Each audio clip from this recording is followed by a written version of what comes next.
Friends, मैं आपका mentor AK Singh और आज फिर हम अपने BLIS 02 को देखेंगे यानी 102 को देखेंगे। और 102 में हमें क्या करना है, आज हमें नेक्स्ट चैप्टर स्टार्ट करना है यानी कि आपका पुस्तकालय सूचना स्रोत एवं परीक्षण एवं संरक्षण के बारे में जानना है। और ये चैप्टर कहीं ना कहीं आपका 10वां चैप्टर है यानी कि यूनिट नंबर 3 का 10वां चैप्टर देखेंगे। यूनिट नंबर 3 का हमने 9वां चैप्टर कंप्लीट कर लिया है जो कि आपके क्वेश्चन आंसर भी हो गए हैं। तो आपको क्या करना है, आज हमें 10वां चैप्टर चलना है। तो चलिए शुरू करते हैं। सबसे पहले क्या करना है, वीडियो को लाइक करना है, चैनल को सब्सक्राइब करना है, वीडियो को ज़्यादा से शेयर करना है, टेलीग्राम ग्रुप को ज्वाइन करके करना है जिससे आपको इस तरह की वीडियो और देखने के लिए मिलती रहे और कहीं ना कहीं जो इम्पोर्टेंट इन्फॉर्मेशन है वो भी आपको मिलती रहे। तो चलिए शुरू करते हैं यानी कि आज का चैप्टर यानी कि यूनिट नंबर 3 लेसन नंबर 10 और चैप्टर का नाम क्या है, पुस्तक एवं सूचना स्रोतों का परीक्षण एवं संरक्षण। ठीक है, तो ये हमें क्या करना है, चैप्टर के बारे में क्या करना है, पढ़ना है। अब आती है यानी कि पुस्तकालय में जितने भी सूचना के स्रोत हैं यानी कि पुस्तक क्या है, पुस्तक क्या है आपकी, पुस्तक आपके सूचना के स्रोतों में जानी जाती है। ये आपको पता है। पुस्तक में जितनी भी इंफॉर्मेशन है पाए जाने वाले क्या है, पुस्तकालय में जितनी भी इंफॉर्मेशन आपको मिलती है वो किसके माध्यम से मिलती है, पुस्तकों के माध्यम से, पत्रिकाओं के माध्यम से, हस्तलेख के माध्यम से, ग्रंथों के माध्यम से। ठीक है, आजकल जो आधुनिक युग आया है उसमें क्या आ गया है, कहीं ना कहीं चीज़ें आ गई हैं और कहीं ना कहीं उन सब चीज़ों को हम क्या कर रहे हैं, जैसे कि आज के टाइम पर आपका इंटरनेट आ गया है, पर पुराने टाइम पर यानी कि अब अभी भी लाइब्रेरी में क्या है, आपकी पुस्तकें रखी होती है। अब उसको हम क्या करें यानी कि चूहों से, उसे डैमेज होने से बचाना, उसे क्या है चीज़ों को सुरक्षित लेके चलना। तो कहीं ना कहीं यानी कि पुस्तकालय में धूल, गंदगी, कीड़े मकोड़े, चूहे, दीमक आदि लग जाती हैं। तो उससे बचाने के लिए कहीं ना कहीं संरक्षण करने के लिए बहुत सारी चीज़ें आपको देखने की पड़ती है यानी कि पुस्तकों को कीड़े मकोड़ों से बचाने के लिए उन पर रासायनिक चीज़ों का और कार्बनिक चीज़ों का, या फिर आपको क्या है जिलत, जो अच्छी जिलत चढ़वाई जाती है यानी कि जिलत चढ़ाने का लाइब्रेरी का रोल क्यों होता है भाई, जिलत विभाग में भेजा जाता है। तो जिलत विभाग में इसलिए भेजा जाता है कि उस पर कहीं ना कहीं एक तरह से हार्ड कोटिंग हो जाए और कहीं ना कहीं जो से डैमेज यानी कि जो कीड़े मकोड़े हैं, जो इंसेक्ट्स हैं, जो छोटे कीड़े हैं जो कहीं ना कहीं हमारी किताब को बेकार करते हैं वो बेकार ना करें। ठीक है, तो ये आपको पता होना चाहिए। तो इसलिए कहीं ना कहीं पुस्तकालय के रूप में आती हैं बातें। तो इसमें सबसे पहले हम दूसरे पॉइंट पढ़ते हैं, पुस्तकालय में पाए जाने वाले प्रमुख सूचना स्रोत। प्रमुख स्रोत में कौन से आ जाएंगे, आपके हैंड रिटन यानी कि हस्त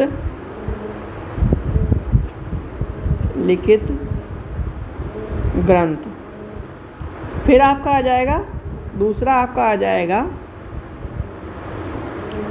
प्रिंटेड यानी प्रिंटिंग पुस्तक के एवं पत्रिकाएँ। फिर आपका आ जाएगा इलेक्ट्रॉनिक पुस्तक यानी कि ई बुक्स व पत्रिकाएँ। तो ये आपको कहीं ना कहीं ये चीज़ें मिलती हैं यानी कि आजकल क्या है आपको स्रोत के रूप में, जैसे कि यानी कि आपके ताड़पत्र हो गए, भोजपत्र हो गए, आपके क्या है वस्तु पे लिखी हुई चीज़ें हो गई। तो ये क्या हो जाएंगी, आपके आ जाएंगी हस्तलिखित में। ठीक है, फिर आपका आ जाता है प्रिंटिंग में। प्रिंटिंग में आपकी क्या आ जाएंगी, जितनी भी आधुनिक समय में छपी हुई पुस्तकें आपको मिल रही हैं वो सारी की सारी इसमें आ जाएंगी। ठीक है, फिर आपकी इलेक्ट्रॉनिक में यानी कि ई बुक्स हो गई, ई जर्नल्स हो गई, जो तकनीकी के माध्यम से आजकल चल रही है। आजकल कहा जा रहा है कि हम जो इलेक्ट्रॉनिक्स बुक्स का यूज़ कर रहे हैं और इलेक्ट्रॉनिक्स के माध्यम से कहीं ना कहीं हम जो उसे क्या करते हैं, सुरक्षित रख सकते हैं और कहीं ना कहीं उसे कटने पिटने का, चूहों का, इस तरह का डर नहीं माना जाता। इसलिए कहीं ना कहीं वो सुरक्षित रखने के और कहीं ना कहीं उसका कारण माना जाता है। ठीक है, बचाने का कारण। अब आता है दूसरी, यानी कि नेक्स्ट पॉइंट आता है आपका पुस्तक संरक्षण के प्रमुख कारण। अब पहला क्या है, सबसे पहला आपको पता होना चाहिए पर्यावरण का, यानी कि पर्यावरणीय कारण। भाई कहीं आपका क्या है, हिंदुस्तान में क्या है, सब जगह अलग अलग मौसम है। कहीं बारिश का मौसम है, कहीं क्या है, ठंड का मौसम है। तो सबसे पहले आता है प्रकाश, लाइब्रेरी में प्रकाश, ऊष्मा,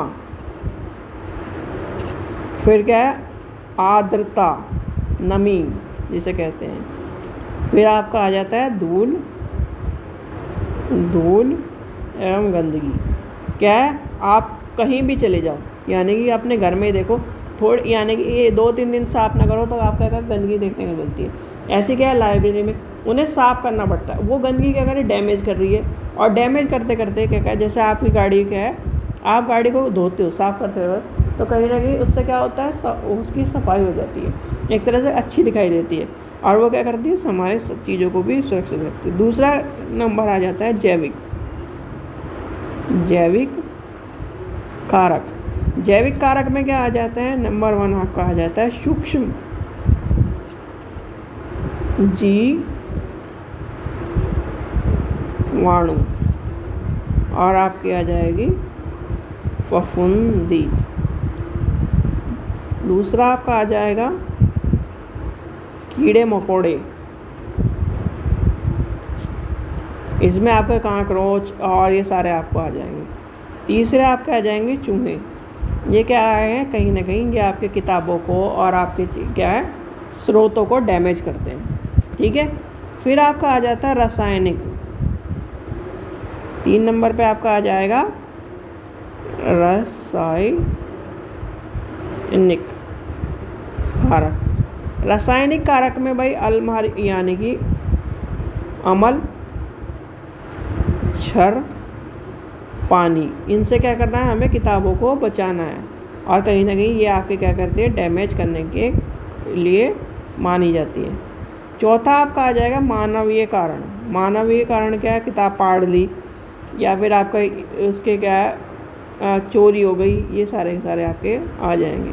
स्रोतों में क्या आ जाएगा, युद्ध से चुरा, यानी कि युद्ध में चुरा के ले चले गए आपकी पुस्तक, आपका आतंकवादी वाले हमले हो जाएंगे, उसमें आपकी क्या डैमेज कर दिया आपके स्रोतों को। चोरी, अज्ञानता, जैसे छोटा बच्चा क्या है, उसे ये नहीं पता होता कि काम की चीज़ें या नहीं, ये आपको आ जाएगा। फिर आ जाता है, लास्ट बचता है प्राकृतिक आपदाएं। इसमें सारी आपकी आपदाएं आ जाएंगी, यानी कि बाढ़, भूकंप, ये सारे क्या है, बिजली, भूकंप, बाढ़, तूफान,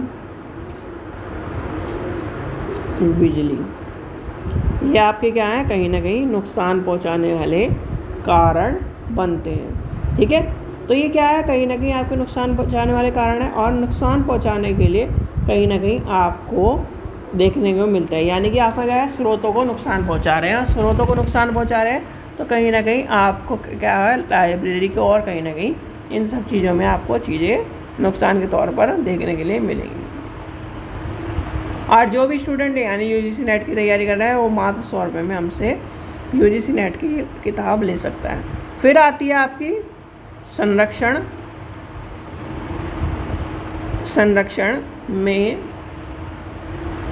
सहायता। अब ये क्या है ना, कहीं छोटा चैप्टर है, इसके बाद उपाय और सारे खत्म हो जाएगा चैप्टर। संस्थान, अब इसमें क्या आ जाती है, जो प्राचीन ग्रंथ है और कहीं ना कहीं अन्य राष्ट्र सहयोग प्रदान कर रहे हैं, उसमें कौन कौन से सबसे पहला आपका आ जाएगा, NMM यानी कि national mission of manuscript Delhi, नई दिल्ली है इसका, नई दिल्ली। ठीक है, ये आपका क्या आ जाएगा। फिर आपका आ जाएगा दूसरे नंबर पे आ जाएगा IGNCA, यानी कि Indira Gandhi national centre of arts, ये भी आपका नई दिल्ली है। ठीक है, फिर आपका आ जाएगा तीसरे नंबर पे आ जाएगा इन टेक, ये आपके आ जाएंगे। चौथे नंबर पे आ जाएगा राष्ट्रीय अभिलेखागार, यानी कि नेशनल आर्चीव्स, न्यू दिल्ली। ठीक है, आपकी नेशनल मैन्युस्क्रिप्ट इंस्टीट्यूट नई दिल्ली। भंडारण का आ जाएगा रामपुर राज लाइब्रेरी रामपुर, ये आपको देखने के लिए। तो ये क्या कर रहे हैं, ये कहीं ना कहीं संस्थान जो हैं आपके क्या कर रहे हैं, चीज़ों को संरक्षण करने के और चीज़ों को क्या कर रहे हैं, सुरक्षित करने के काम के तौर पर आपको देखने के लिए मिल रहे हैं। ठीक है, संरक्षण का काम मिल रहा है। फिर आता है इसके यानी कि लास्ट आपका पॉइंट बचता है पुस्तक संरक्षण के उपाय। क्या है, उपाय। अब संरक्षण के उपाय आपको पता होने चाहिए।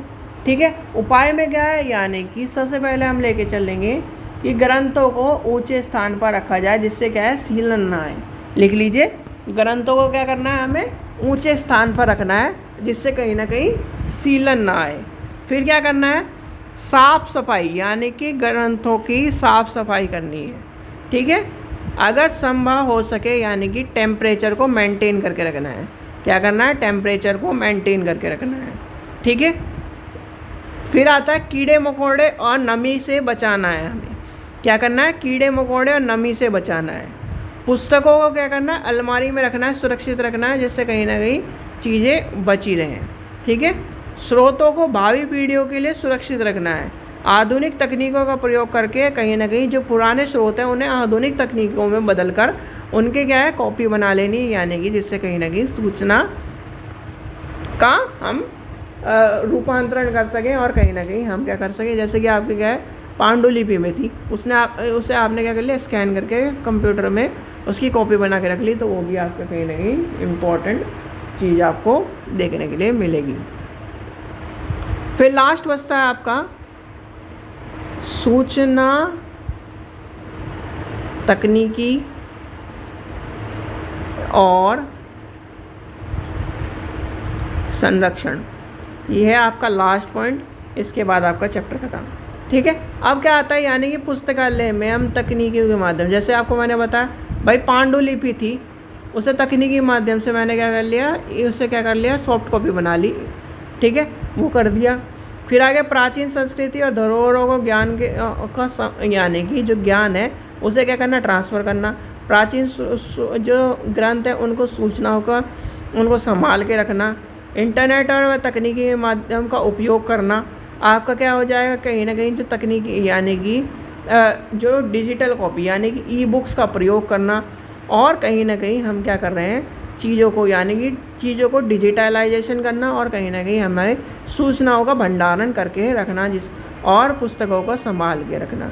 ठीक है, जिससे कहीं ना कहीं हम सूचनाओं का संरक्षण और तकनीकों से कहीं ना कहीं हमसे बचा सकें। ठीक है, तो ये था छोटा चैप्टर, यानी कि किताब। भाई आपके पास एक किताब है, उसे अपने क्या करना है, 10 पीढ़ी तक क्या है, यानी कि सब पीढ़ियों को उस चीज़ को सूचना देना है।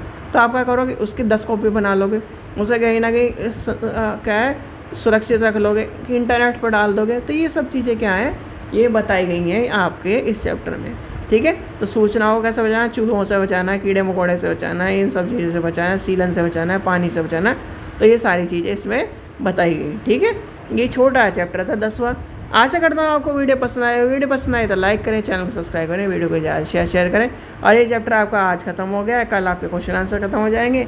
फिर इसके बाद आ जाता है 11वां चैप्टर, यानी कि पुस्तकालय के प्रमुख अभिलेख और वार्षिक प्रतिवेदन आ जाएगा। ठीक है, तो ये आपका जल्दी खत्म हो जाएगा और जल्दी हम क्या करेंगे, फिर हम इसके क्वेश्चन आंसर आपके करा दूंगा मैं, और कहीं ना कहीं क्वेश्चन आंसर के बाद हम चीज़ों को देख लेंगे। ठीक है बच्चों, चलिए आपका एक चैप्टर, यानी कि आज तो पूरा पूरा एक चैप्टर एक दिन में ख़त्म हो गया। छोटा है चैप्टर, ज़्यादा बड़ा चैप्टर भी नहीं था कि क्या नाम आपको 2 दिन में लेके चला जाए। तो कल आपके इसके क्वेश्चन आंसर हो जाएंगे, कल आपका चैप्टर ख़त्म। Thank you.